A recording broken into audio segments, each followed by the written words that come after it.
10 years ago this day, the tri-state was on the mat.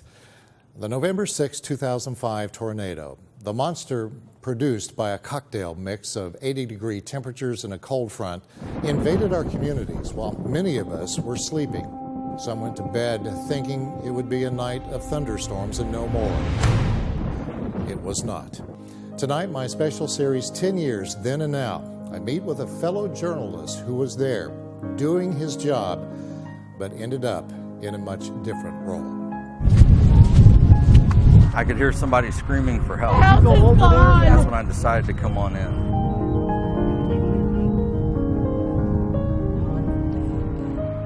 By the nature of his job, John Simpson had seen it all, but where he found himself on that morning, he had never seen. I had no idea.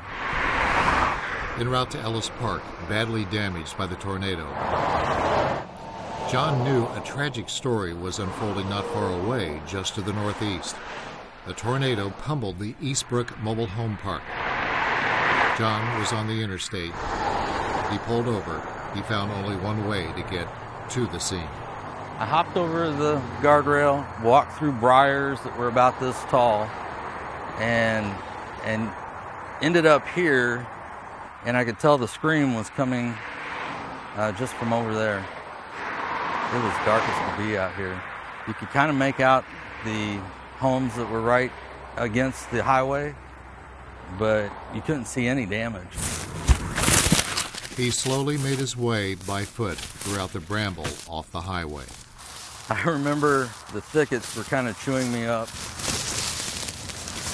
They were hitting my legs. I was trying to use my feet to push them down and make a path.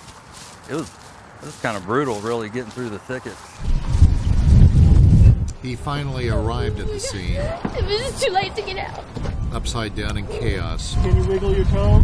Only occasional lightning strikes provided split-second glances, like the one that in an instant captured the monster bearing down on Eastbrook. It's what John did not see that he will never forget. I couldn't understand why there weren't first responders coming down to where we were, and now I know that they were overwhelmed. But that night, pitch black, you made your way here. You didn't really see anything. John and I returned to Eastbrook just last month. Families still live here, but there is ample evidence many people never came back after the morning of November 6th. We're trained to observe and not get involved, just shoot the action. And when I got down there, it was just amazing that nobody had really helped yet, and they really could. This seemed to be the turning point right here, John. When I rounded this corner, I saw a flattened home right over here. And I could hear Christy yelling from it. What was she saying? Just help me, help me, just over and over. Nobody could really get in there. I don't know her. She's Okay, a neighbor to my okay, so you're going to stay here with her? Her name, Christy Nolan. She was needing immediate help, as did so many. She was framed up perfectly in the double door, just laying right in the middle, screaming for help. There was a lot of people out here that were residents, but they were in their night clothes and really couldn't get up there. We walked to one of the many concrete pads that remain empty, not far from the scene that was about to unfold in front of John and others. Nolan was trapped. I resisted helping as long as I could. I don't have the training really to deal with these people. So I waited as long as I could, but nobody came down until we had one firefighter show up. awake? Yeah, she's awake. John Simpson then made a decision. A journalist, a storyteller, became an emergency responder. All right, ready for the door? We're going to bring it right. That was one of the toughest things I ever did as a photographer. You're at the shoot of a lifetime, and you hand your camera off to someone else so you can help. I need a man on the door. I didn't know if I'd get the shot or not, but at that point it didn't really matter. Somebody needed to help them, and there wasn't anyone else there to do it. There was a camaraderie between all of us. We went into rescue mode, we went into work. I didn't know any of those people, but it all felt like we had been working together for a long time. we worked as a team to get people out. Simpson and perfect strangers got to work, getting her to the emergency help she needed. I know that's tough for you to watch. 5 years later, they were reunited, but the victim had old wounds in body and soul that needed closure. I just thought, I can't have my family see me this way if I go. When they came face to face. And I had to hand the camera over. That was tough. Mm-hmm. But there just wasn't anybody out there to help at that time. It was tense because I knew she wasn't very happy with me at that time. We learned that she had never actually seen the video. She just heard about it and was mad at the world, is what she told me. Put her on the path. That'll be the best. She was mad about everything, mad that she had been hurt. She suffered a lot of pain with her injuries. And when we sat down and watched it together, she started to understand. John, exhausted by the time nightfall returned, slept well that night. But I will tell you, for the next 2 weeks, every night I was back in this trailer park. Dreamed about it every night for 2 weeks.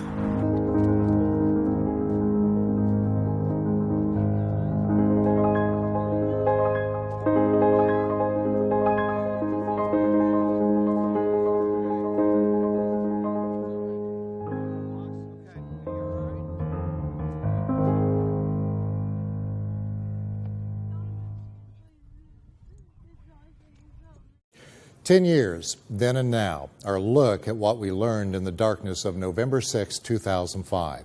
A little boy, sound asleep. He was just 4 months old, unaware of the chaos around him. Somehow, he was spared by his crib and a brick wall that showed incredible mercy.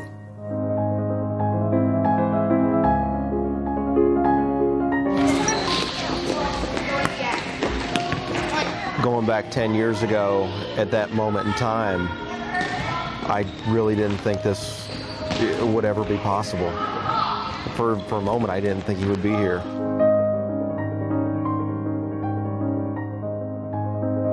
Phil Dirkholz is a former WEHT photographer,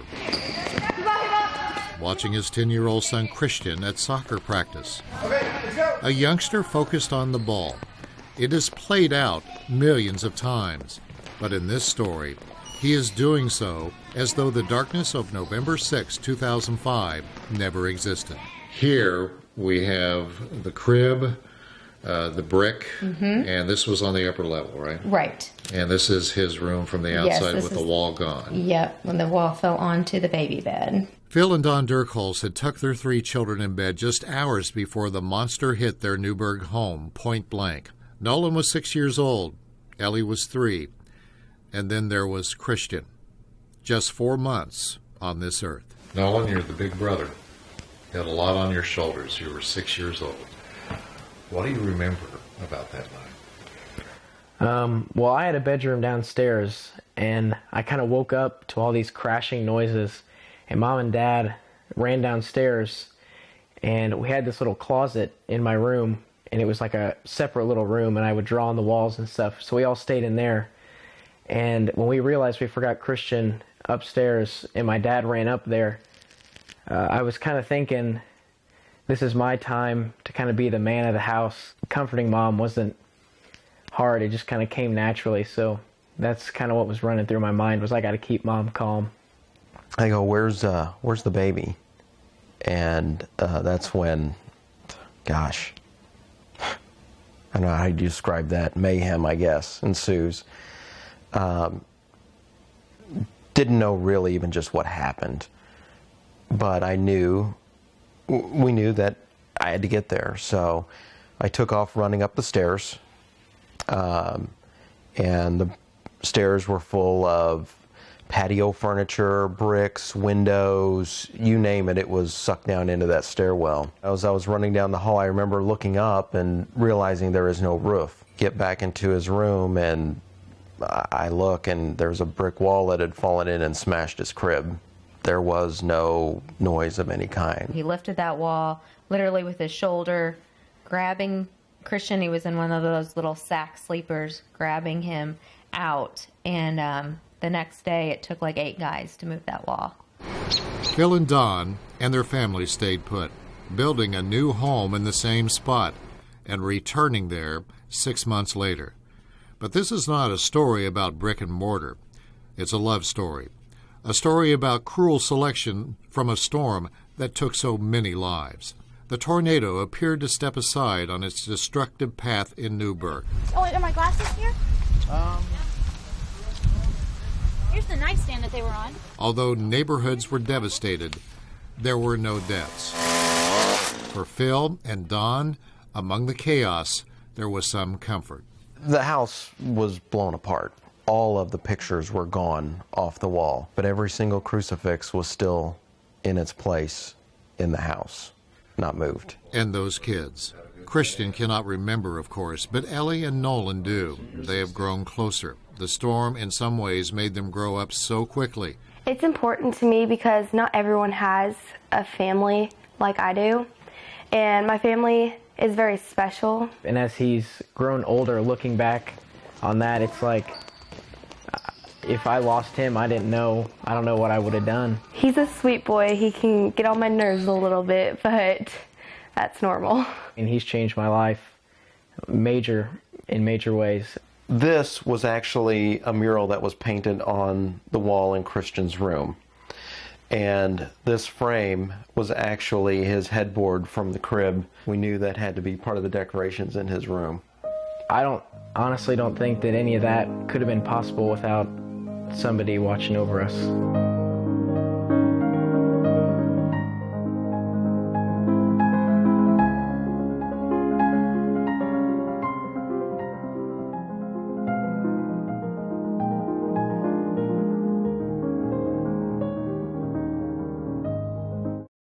It seems so long ago, then again it feels like yesterday. November 6, 2005.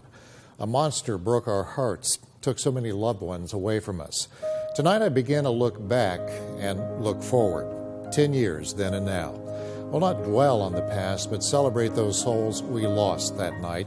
Despite that darkest hour, they did not die in vain. We've learned, as Hemingway wrote, the sun also rises. He would now be almost a teenager. Yeah.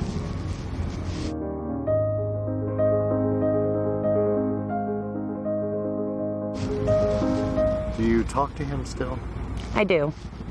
I first visited Catherine Martin and talked about that awful day the following spring, as March let go of the cold winter air. Kids were riding their bikes through an area where families once lived. There were the reminders, the debris still in place at Eastbrook Mobile Home Park, and by chance we found a Bible as we walked amidst some rubble. To this day, Catherine remembers, it was open to the 23rd Psalm. Today she doesn't look back on how her 2-year-old son died, but how CJ inspired others, how that face, the smile, and the thumbs up became a symbol of hope, galvanizing a young mother to action. It all started with the fire department. You know, I wanted to save them. I wanted to help them. I'd gone to the meetings and, you know, after everything they did for our family that morning and ongoing, I wanted to save them. Ever see yourself running for political? No. But Catherine Martin did run for office, becoming the Knight Township trustee, getting the troubled books balanced, calling for legislation mandating weather radios in mobile homes. Then there was that bus, named for her son, a safe haven for children in the middle of disaster areas. Catherine Martin referred to her deeds as cookies. And so I have these pretend cookies that I put in my back pocket every time I feel like I've done something that helped somebody. Maybe the more cookies I have, the closer I'll be to seeing him. How would you picture CJ now? Looking just like his dad, just like John, just like him. Catherine and her husband John wanted to have children after the loss of CJ. Perhaps it was in the stars she made a discovery in the Deep South, in the middle of a disaster zone. We were down on CJ's bus at one of the sites that we were helping, and the doctor's office up here called my cell phone and said, can you go down to give some blood and see? And I said, yeah. So I ran over, and sure enough. Catherine and John had twins, and the healing was, well, continuing. But was there closure for CJ? I don't want closure. I want to forever remember my son. I've definitely found a new normal that he's not in, but his memory is, and my children know their brother. She was balancing a full schedule, a crusade, and a family. After several trips, CJ's bus was dissolved. For Catherine Martin, it was not easy to let go. Because I definitely didn't want to let anybody down. But I think in the beginning, I didn't realize the mental and emotional part of it. I just wanted to help. And so, a lot of conversations about, that I just couldn't do it anymore. And I felt at peace. I felt like I did the best that I could.